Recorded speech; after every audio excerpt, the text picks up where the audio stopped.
जोहार संगवारी हो, मैं हूं दीपक और आज मैं आ गया हूं बीजापुर के दोबे नामक एक बहुत ही खूबसूरत पर्यटन स्थल में। यहां पर चारों ओर पत्थरों का बहुत ही खूबसूरत आकृति बना हुआ है।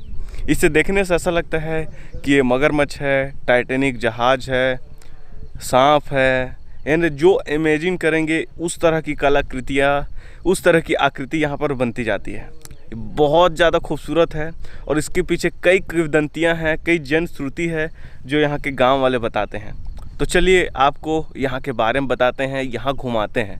चलिए घुमाते हैं। फिर दोबे में हम पहले ऐसे ग्रुप थे जो यहाँ पर रात रुके और कैंपिंग किए। यहाँ पर सैकड़ों की संख्या में पत्थरों की खूबसूरत संरचना देखने को मिलता है जो आपको आश्चर्यचकित कर देगा।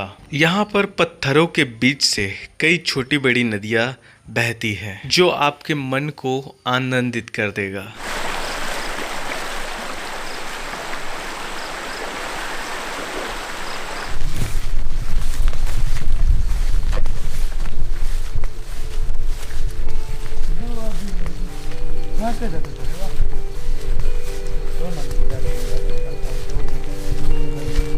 अभी हम चट्टानों की ओर जा रहे हैं जहाँ पर बहुत बड़े बड़े चट्टान बैलेंस है।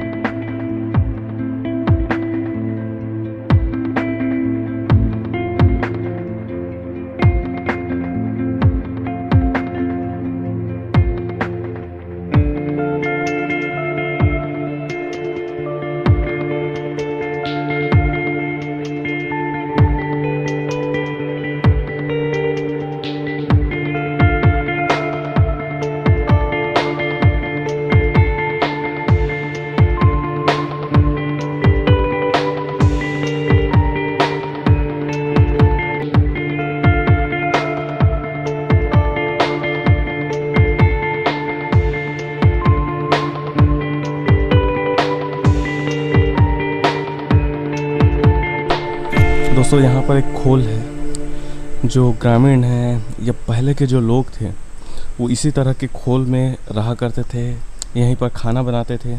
और अभी भी ग्रामीण जब यहाँ पर आते हैं, रात में रुकना होता है तो यहीं पर रुककर खाना बनाते हैं। कल जब हम आए थे तो हम भी यहीं पर रुके थे। यहाँ पर बहुत कम स्पेस था इसलिए हम उस जगह पर चले गए थे। तो इस जगह पर देख सकते हैं ग्रामीण हैं, जो आदिवासी पहले के लोग थे, जो आदि मानव थे, वो इसी साइड में जंगलों के बीच में, नदी के पास में, पहाड़ों के नीचे खोल में रहा करते थे।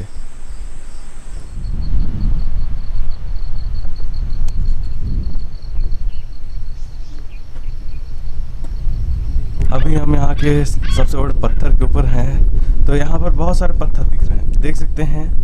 वहाँ पर एक ऊँट है ऐसा लग रहा है और ऊँट के ऊपर कुछ सामान लाद दिए हैं। ऐसा भी लग रहा है कोई ड्रैगन है वो पानी में तर रहा है, कोई कछुआ है वो तर रहा है, ऐसा लग रहा है। साइड में ये तेलंगाना का बॉर्डर है तो गांव वाले यहीं से पैदल तेलंगाना चले जाते हैं। और इस साइड पूरा खूबसूरत पहाड़ है, पहाड़ों की श्रृंखला यहाँ पर दिखाई पड़ता है। और ये इलाका पूरा सेंसिटिव है, बहुत ज़्यादा सेंसिटिव है।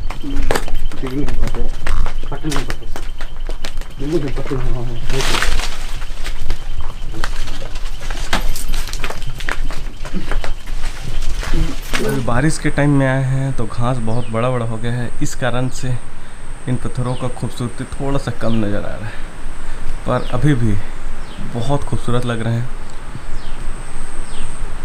ये कैसा दिख रहा है ये हमें कमेंट करके बताइए। इस जगह पर बहुत ज़्यादा केकड़ा पाया जाता है, आप देख सकते हैं। भाई पकड़ के लाए हैं, ये भाई पकड़ के लेकर आए हैं। भाई इसका दाढ़ा देख रहे हो कितना बड़ा है। नहीं चलेगा, एक बार पकड़ा गया मतलब सीधा गया। मतलब ये भी समझता है कि कौन मतलब हमला कर रहा है और कौन सुरक्षा कर रहा है, नहीं तो हाथ को काट सकता है। काट दिया क्या?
अभी हमारे साथ है रंजन भैया, जो इस क्षेत्र के बहुत सारे टूरिस्ट प्लेसेस को प्रकाश मिला रहे हैं। उसमें से सबसे नायाब जगह में से एक है दोबे।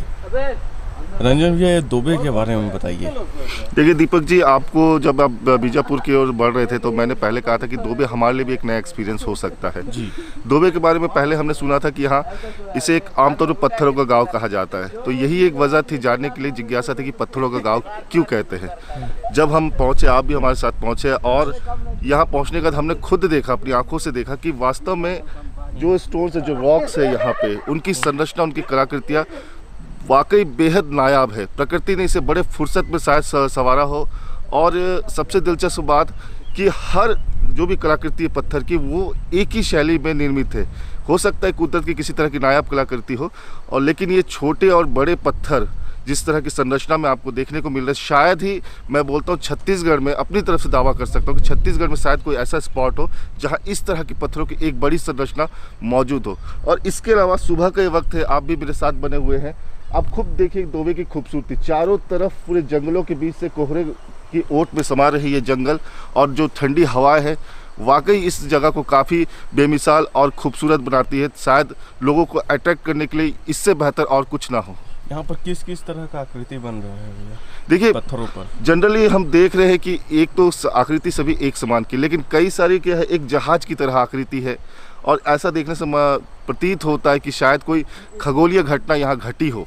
ये लगता है, एक अनुमान लगा जा सकता है कि हम जहाँ तक हम हमारी जो शिक्षा हमने ली है उसमें देख के लगता है कि कोई खगोलीय घटना यहाँ घटी हो, या फिर कोई बड़ा पानी का सैलाब, वो प्राचीन समय में, काफ़ी ईसा पूर्व के समय में कोई घटना हुई होगी, जिसके बाद इस तरह की संरचना यहाँ निर्मित हुई होगी। हालांकि एक दफ़ा मैं तो खुद भी चाहता हूँ कि आर्कियोलॉजी सर्वे ऑफ इंडिया हो, या फिर जो भी एक विशेषज्ञ जो इस पर रिसर्च करते हैं, उनको आके यहाँ रिसर्च करना चाहिए कि इस तरह की संरचना आकृति यहाँ क्यों निर्मित है। जबकि ये पहाड़ी श्रृंखला जहाँ नंबी जलप्रपात भी है, जहाँ नीलमसराई जलप्रपात है, लेकिन सिर्फ और सिर्फ कुछ किलोमीटर के फासले में ही ये इस तरह की आकृति क्यों है, ये एक बड़ा सवाल भी है। तो आने वाले टाइम में भी यहाँ पर अब कैंपिंग होगी सर? जी बिल्कुल, ये आने वाले समय में ये एक तरह से टूरिस्ट के लिए हॉट स्पॉट हो सकता है। आप नीलमसराई की खूबसूरती तो देख ही सकते, लेकिन एक तरह से पत्थरों का गांव दोबे जिसे कहा जाता है, ये भी आपको कई रूप में आपको अट्रैक्ट करेगा। निश्चित तौर पर आप भी दीपक जी रात बिताए है खो में, बड़ा विचित्र एक्सपीरियंस रहा है, काफ़ी बड़ा बेहतरीन एक्सपीरियंस रहा है। जी सर, यहाँ पे कोई किंवदंतियाँ भी हैं जो गाँव वाले बताते हैं? जी बिल्कुल, मैं उस पर आना ही चाहूँगा कि दोबे के विषय में जब मैंने पहली बार सुना था, हमारे टूरिस्ट गाइड है नागेश भी, उसने हमें बताया था कि सर दोबे में खासकर रविवार की अर्धरात्रि को यहाँ देवी देवताओं को जिस तरह बाजा मोहरी के साथ उनका एक जलसा जुलूस जो निकाला जाता था, एक शोभा यात्रा जिस तरह गांव में आमतौर पर निकाली जाती देवधामी की, उसी तरह उस दौरान जो उत्सव, जो उल्लास, जो बाजा मोहरी की जो गूंज रहती थी वो सुनाई पड़ती है। लेकिन ऐसा कोई भी शख्स यहाँ पे दिखता नहीं कि कुछ एक्टिविटी यहाँ हो रही। कुल मिला के अदृश्य अवस्था में इस तरह की एक उल्लास, एक उत्सव का जो ध्वनि है वो कानों में सुनाई पड़ती है। ये किंवदंती यहाँ से जुड़ी है। और यहाँ पर बताते हैं महाभारत से भी जुड़ी कुछ जगह है जो इसी क्षेत्र में आता है? जी बिल्कुल, यहाँ एक्चुअली यहाँ से कुछ किलोमीटर आगे जब हम उसूर पहुँचे थे, तो कुछ किलोमीटर आगे जहाँ से पुजारी कांकेर पड़ता है। पुजारी कांकेर में आपको विशेष तौर पर बता जाऊँगा कि धर्मराज युधिष्ठिर की गुड़ी है। बस्तर में आमतौर पर आपको कहीं ऐसी गुड़ी नहीं मिलती, धर्मराज युधिष्ठिर की गुड़ी है। साथ ही 5 पांडव मंदिर भी इसी पहाड़ी श्रृंखला में है, जिसके बारे में ग्रामीण कहते हैं कि वहाँ कुछ अस्त्र शस्त्र पड़े हैं, और गुफा भी है जो कभी सकल नारायण की तरफ के साथ साथ कई और जगह भी उसकी जो सुरंग है वो निकलती है। बहुत बहुत धन्यवाद रंजन जी। दोस्तों, रात में इसी खोल में हम रुके थे, और अभी हम यहाँ से निकल रहे हैं। पूरा साफ़ सफाई कर दिए हैं, जितना भी कचरा था वो जला दिए हैं, और उस जगह को पूरी तरह से साफ़ कर दिए हैं। अब यहाँ से हम निकल रहे हैं नीलमसराई वाटरफॉल के लिए। तो दोस्तों, आज की वीडियो में इतना ही। आशा करता हूँ आपको ये वीडियो अच्छा लगा होगा। अगर अच्छा लगे तो वीडियो को लाइक करें, सब्सक्राइब करें हमारे यूट्यूब चैनल को, और बेल आइकन को भी दबा लें। जल्दी मिलते हैं इसी तरह के एक और खूबसूरत वीडियो के साथ। तब तक के लिए जय जोहार, जय छत्तीसगढ़, जय हिंद।